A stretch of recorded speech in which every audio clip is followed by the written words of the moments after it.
Hi everybody, welcome back to my channel and welcome back to another review of the Real Housewives of Potomac season 5 episode I don't know, the tipping point. So it starts off obviously with the fight between Monique and Candace.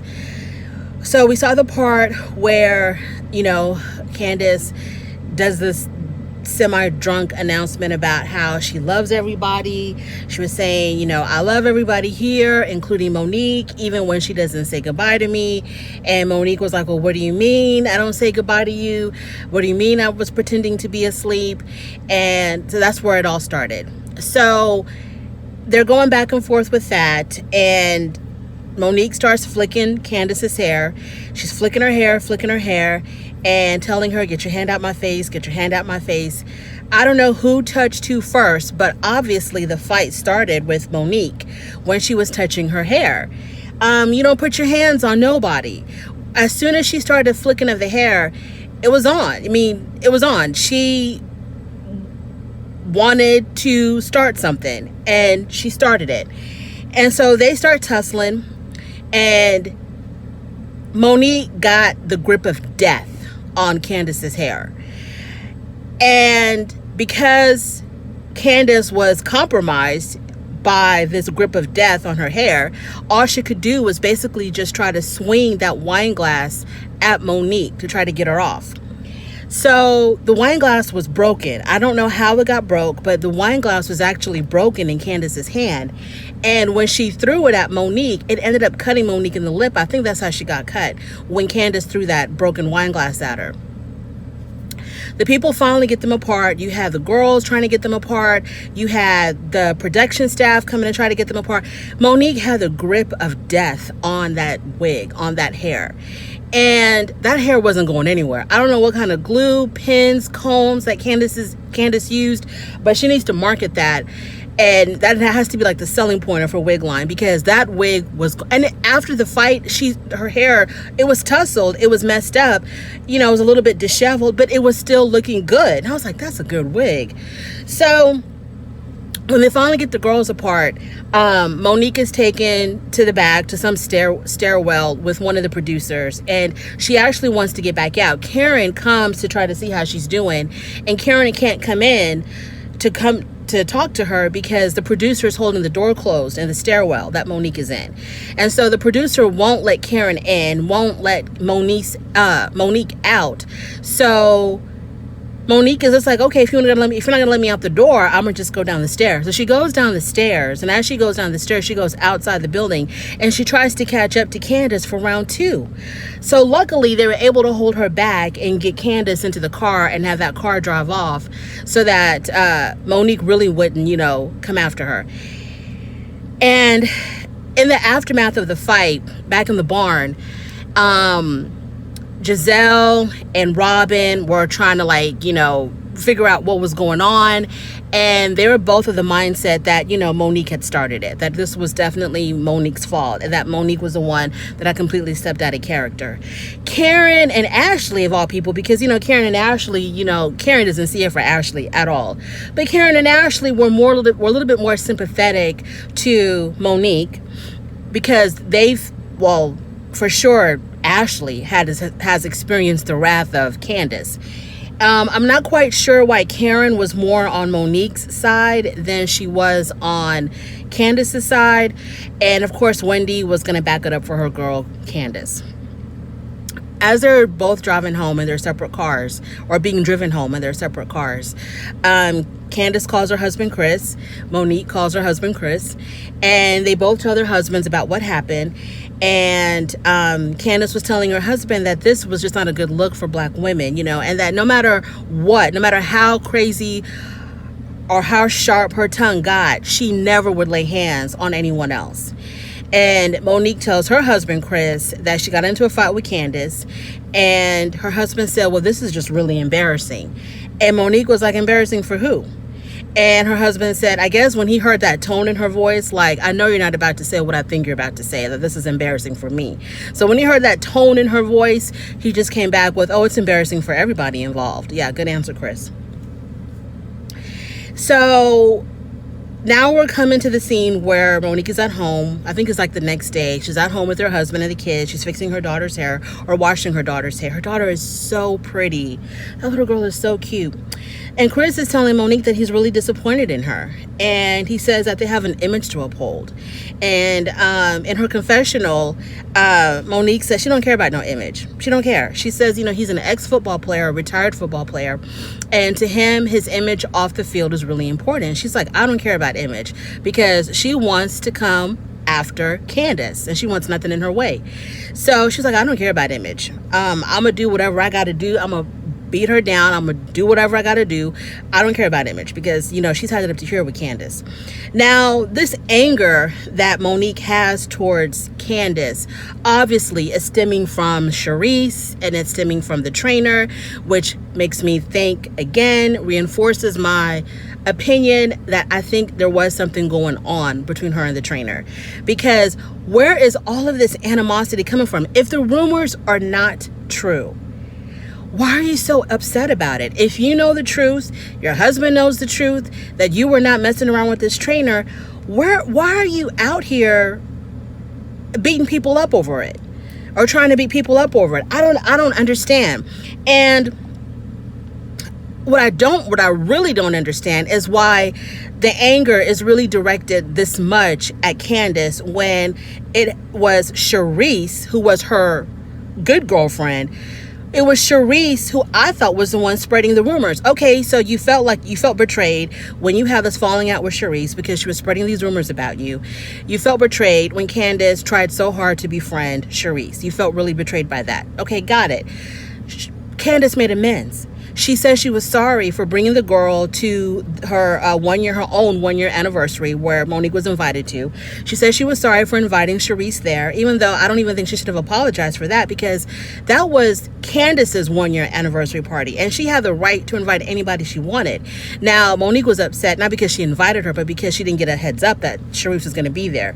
And I'm kind of like, well, you're a grown woman. You're a grown adult. No one has to tell you these things. If when you arrived and you saw that she was there, you didn't have to stay.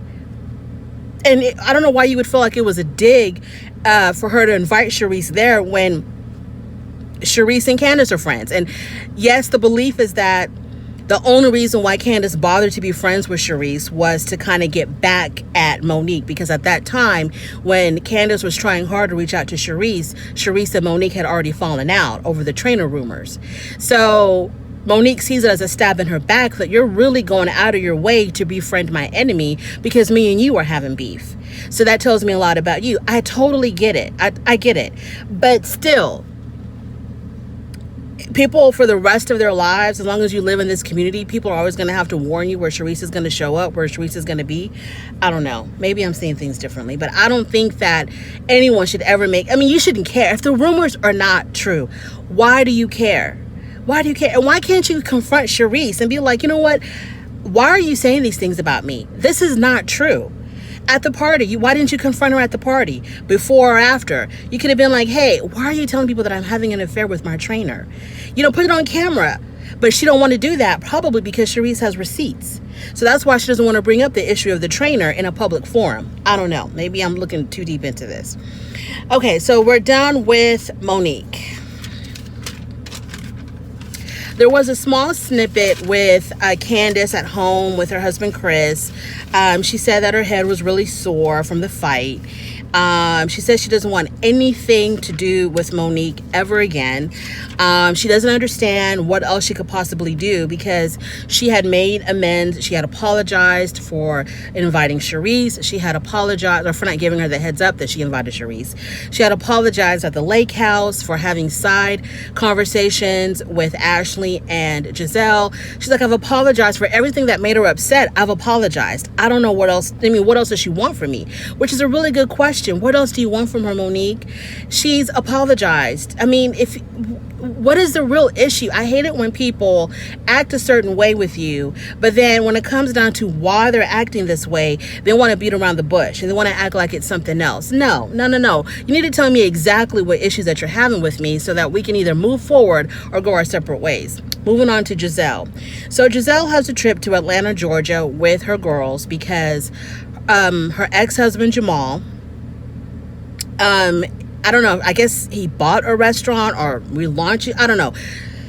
Her ex-husband Jamal has a restaurant that he made his daughters part owners of, and they were doing a huge huge opening of the restaurant. And so they're there for that event. And my question is it just these three girls who are part owners of the restaurant, or are Jamal's other kids also part owners of the restaurant? And if it's just these three girls, why is that? Why are you favoring these girls above your other children? That's what I want to know. So they arrive in Atlanta, and they're going to stay in a hotel as opposed to staying in Jamal's home, because Giselle said the girls are just not comfortable right now staying at his house, which once again makes me think that these girls are not really that close to their dad, or they have some serious issues with their dad. They're not comfortable with him because of what had happened between him and their mom. So they're staying in a hotel instead. And it just seems like to me, and now these girls could be very camera shy, but it really seems like to me that these girls are just not happy with this whole reconciliation. Because whenever the camera is on them, they all look kind of just down in the dumps. Like they don't want to do this. They don't want to be here. They don't like what's happening. I don't know. That's what it seems like to me. I could be wrong. And I'm comparing this to how they were when Giselle was with, was his name Herman? They seemed happier. They seemed more upbeat when she was dating Herman. They were genuinely happy to see Herman, to interact with Herman. So, I mean, this is a huge contrast to how they were before. So I'm thinking they're still having some major issues with their dad and this whole reconciliation thing. The next day they meet with their dad. No, they meet with Giselle's dad. They meet with Pops, and they have dinner. I think they were having lunch or dinner at the restaurant that was going to be launching. And she wanted to tell her dad that her and Jamal were going to get back together. And she wanted to break it to her dad because she says that when they were married, Pops was not Jamal's biggest fan. He really did not like Jamal for very obvious reasons, for what he put his daughter through and what he put his granddaughters through in such a public way, because he was the preacher of this huge mega church, and everybody knew what was going on, and it was really embarrassing. So, what parent would be? Anyways, so when the girls leave the table, she tells her dad that her and Jamal are getting back together. Her dad says, and I could tell this was a very formulaic response. I kind of have the feeling that he kind of knew what was happening before she told him at that moment. I kind of have that feeling because it seemed like his response was very rehearsed, and that it had to be rehearsed so that he could contain his disapproval and disappointment. Like he had to look at himself in the mirror and practice over and over again. As long as you're happy, Giselle. Yes, Giselle. Yes, I support this, Giselle. Yes, Giselle, I will attend your wedding. Yes, Giselle, I will walk you down the aisle. As long as you're happy, Giselle, I'm happy for you. As long as you're happy, Giselle, I'm happy for you. Like, I felt like it was a very rehearsed response, because I was waiting for him to really give some deep insight on the fact that, okay, this man who had put your daughter through hell and high water, now she's coming back to you telling that she wants to get back with him. I would have expected him to have a lot more to say than just, okay, well, if you're happy, I'm happy. It's all good. So I have a feeling that he knew this was coming. Somebody tipped him off, or this whole scene was very staged, because he already knew, and he already got acclimated to the whole idea, and he had already conditioned himself just to be like, okay, just to appear supportive in front of the camera. When the cameras are on, just act like you're supporting your daughter. And I think, now that I really think about it, I think Giselle probably told him, you know what, we're going to have this scene, Dad, where I'm going to break it to you that I'm getting back with Jamal. You already know I'm getting back with him. You already don't like it. We know. But just for the show and just for the cameras and for the public, I want you to act like you're supporting me, because she really wants to get back with this man for some reason. So she wants her dad to make sure that he's going to be in support of this. So that's how that went. She tells her dad they're getting back together. The dad says, okay, if you're happy, I'm happy. It's all good. But then the next day, at the actual opening, the grand opening of the restaurant, the girls are supposed to kind of learn how the restaurant business works and how the restaurant's going to be running. They live in Potomac. So I know they're not going to be working at the restaurant, but I guess they just wanted to show the girls, what all goes on in running a restaurant on a day-to-day basis. And so all the girls got to go to different stations, like, the wait staff. They got to observe the wait staff, what goes on in the kitchen, what goes on, at the front of the house with the hostess and all of that. So that was a really good experience for them. That was really neat. And so they all sit at the table. Jamal is there, Giselle, the kids, and Pops are all sitting at the table.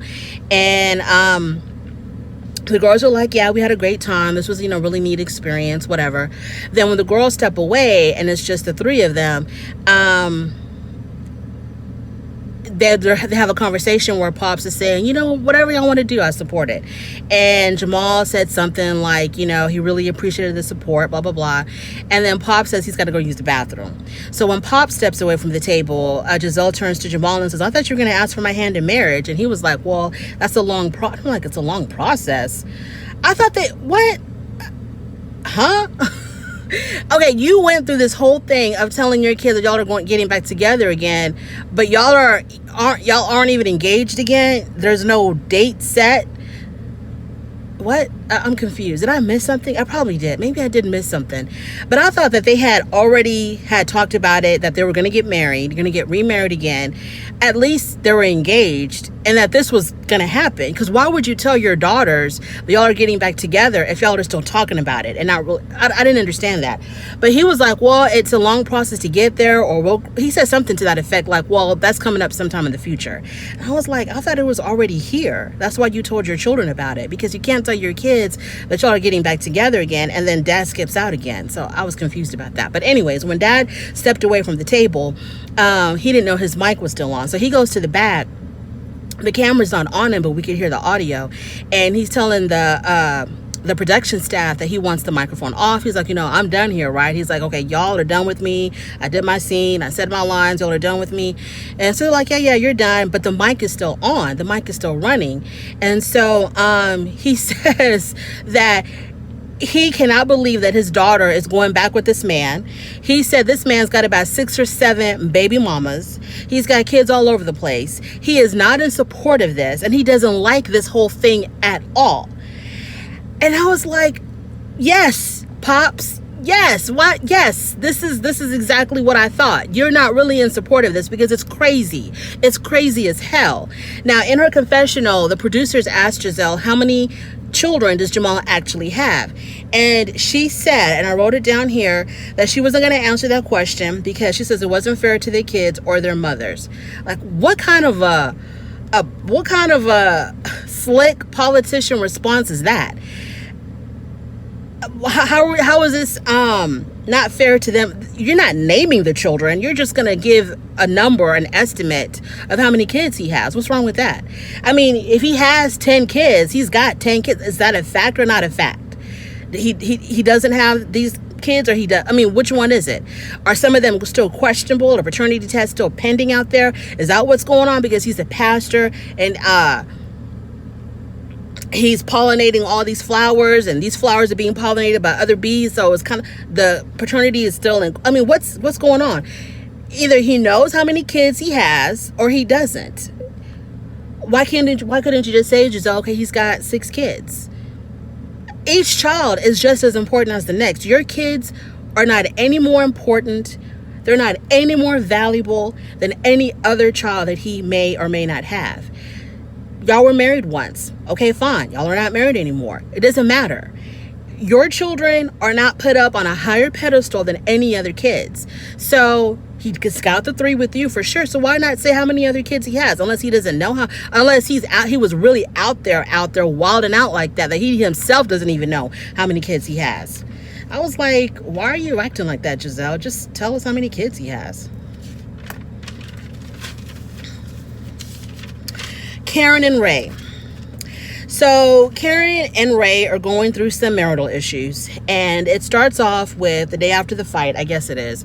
She's in the kitchen with Ray, and they're talking about his birthday. She's planning this really special birthday dinner for him, and she's invited a professional chef, to come and cook for him, and she's going to help out as well.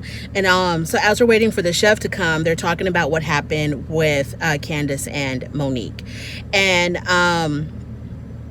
she said that, I think she said she was planning something and she didn't know how many of the girls. Anyway, so the conversation went to Candace and Monique, and Ashley, talked about Ashley as well. So she said that with Ashley, she tells her husband Ray that, Michael did admit that he was with this other woman, but nothing happened. And Ray was kind of like, well, did he talk about his interest in men? And Karen said no. And so Ray was like, okay, so you're with a woman, but you couldn't perform. I guess he was alluding to the fact that Michael really is not into women. Like, he was with a whole woman in the bed with him, but nothing happened because he's just not into women. I think that's what Ray was alluding to. Maybe also has a lot to do with his age. Maybe has a lot to do with, how much he was drinking. I don't know. So whatever. So then they talk about their relationship, and Karen suggests that maybe they should have a life coach, because she knows that Ray is not going to go for the whole seeing a marriage counselor or a marriage therapist. He's not going to go for that. So maybe if she tells him about a life coach, that'd be more accepting for him than talking about, let's go see a marriage counselor. And Ray says that his issue with Karen is that she's got this new business venture and that she's gone a lot. And this is the same issue that Martell has with Mel on Love and Marriage Huntsville, the same issue that Marcel has with Tisha. Why can't these men find something to do? I don't understand. When the men are go-getters, the women are just supposed to accept it. And if a woman complains about, her husband not being home enough, it's like she just needs to accept it. Okay, go find a hobby. That's what women have, hobbies. They go shopping. They have, they go out with the girls. They have, brunch and lunch and dinners, and, they have play dates with the kids. I mean, that's why they do stuff. Women know how to occupy their time. We're not going to be sitting at home being all down in the dumps and gloomy because our husbands are out working all day. We're going to find something to do. So these men who are married to these women who are go-getters, these alpha women who are trying to have something for themselves, have something for their family, including their husbands, who have these passions and these desires to go and do something more than just change diapers. Find something to do with your time if your wife is gone all the time. And sometimes absence can make the heart grow fonder. Maybe when you're busy and she's busy, y'all are more excited to see each other. I don't know, but that's the issue, that she's, gone a lot. Then they meet with Angela, who is a radio host, and she has a segment on her radio show called Pillow Talk, where I guess she talks about, relationships and gives relationship advice over the radio. And I swear to God, this woman, her voice, when she started talking, I was like, oh yeah, this woman is on radio. Her voice is made for radio. It's just very soothing, comforting. It's like, her voice, you just want to like wrap yourself like in a comfortable silky blanket when she's talking. Just a really beautiful, melodic, soothing voice, very much made for radio. Very attractive woman, and I have a feeling I've seen her before. She looked really familiar. But anyways, moving on. So she comes over to kind of help out Ray and Karen, and because she's, she gives a lot of good advice, I guess, over the radio. And so when she's asking them exactly what the issues are, Ray says that when she asked about their intimacy, Ray said that Karen said that they're not as intimate as they used to be. And Ray was like, well, yeah, things have changed. I'm a lot older now. In the beginning, it was one way, where it was like very, very active. But now things have definitely slowed down. And he says, I need some assistance. I'm thinking he's talking about Viagra. And he says that he wants more attention from Karen. She doesn't give him enough attention, that she's too busy. And he also said that when she was cooking he wants her to cook more. And he goes, I realized that when the kids were still living at home and she was cooking, she technically wasn't cooking for me. She was cooking for the kids, because when the kids were grown and they ended up leaving the home, she stopped cooking. So she stopped cooking for me. So he feels, neglected and whatever. He needs more attention. Understandable. And the lady says, Angela says, Karen brought this up. She says that the spark is gone, and that they need to go back to being romantic, and they need to go back to dating each other, because in that dating phase is when everybody's really excited about, who they're with. And so she wants to go back to that. And the lady asked Karen, so you're still in love with him? And she says, yeah, after however many years, I am still very much in love with my husband, and I tell everybody about it, which she does. She's always talking about Ray and how much she loves Ray. And the lady asked Ray, well, are you still in love with Karen? And he goes, I think I am. And so he tried to clean it up when he saw the look on Karen's face. I guess he tried to clean it up and say, well, after being married for 20 something years, you still have love for that person, but is it the same as it was 23 years ago? No, it's different. It doesn't mean it's bad. It doesn't mean it's worse. It's just now it's different. It's a different type of love. And Karen was really brokenhearted by that. She couldn't believe that he said that. And so she said that she had to, after the lady left, after Angela left, she basically told Ray that she couldn't believe that he said that. And she said that she needed time for herself. She needed to take a break. So she goes upstairs, and you can hear, of course, the camera's on her, but you could hear her talking to the staff that she just wants to stop. She needs a break. And it sounds like she was crying because of what Ray had said, that he thinks he's still in love with her. He really wasn't sure. Now, that must be very painful for her, because Karen, to me, seemed like a very doting wife. You look at Ray and you see this elderly man who looks significantly older than her, who, yeah, he made a lot of money. He gave her a very comfortable life, but you still kind of wonder, like, what exactly does she see in him? Not that, there's anything wrong with him, but she's so vibrant. She's so full of life. You would think that she would be with someone who's more at her speed or more on her level. I think they even said some seasons ago or whatever, I think when her parents had died, it was mentioned that he was as old as her parents. So she has been very accommodating to him, and you would think that he would appreciate having someone who was so much younger than him, very beautiful woman, take such an interest in him, that he would have been very grateful for that. He would have been really happy about that, and appreciated her. Instead of saying, oh, I think I'm still in love with her, I really don't know, instead of saying that, you would have been like, babe, you've been with me through, all these years we've been together. You've always stood by my side. You've always been there for me. Not only am I in love with you, I'm deeper in love with you now than I've ever been before, because you've proven to me throughout the years that you're really there for me. What is the point of being so faithful to someone, being so committed to someone, if at the end of it all, they're kind of like, well, I don't know how I really feel about you now. It's kind of like a waste. So that was really sad. And she had every right to cry and to take some time to herself after hearing that. Moving on to Ashley. So she's at home. Michael comes home. She's with the baby. She's always with the baby because Michael told her, you want a baby? You're going to be taking care of this baby 24/7, no breaks. So she's at home with the baby. They put the baby down, and so she wants to have a conversation with him. And she was like, tell me exactly what happened. What made you do what you did? And he was like, well, it was a lack of intimacy. You really weren't there because she was, she just had a baby, your child, and her body's recovering. Her hormones are trying to readjust. So can you chill? What is this thing of, these men acting like they have to have it every single day, and if they don't get it, then it's like, boom, they're out. No. Anyways. So he was like, well, because, whatever, lack of intimacy, and that led him to be unfaithful to her, whatever. And so she was like, well, I just want to make sure that if this happens again, and he was like, well, it's not going to happen again. And she was like, well, it's happened before. And he was like, yeah, that's exactly why it won't happen again. I'm not going to do this again. And she's like, okay, fine, but I need something in writing that's going to secure me and my son's future in case we do separate. I want a post-nuptial agreement. And he acted like he was open to that. Now, Ashley's really, really smart, because any other time, if she would have brought up post-nuptial agreement, I don't think Michael would have been down with it. But because he's in the doghouse, and because he's feeling really bad for what he did, she could have asked for the moon. He would have gone up there and gotten it for her.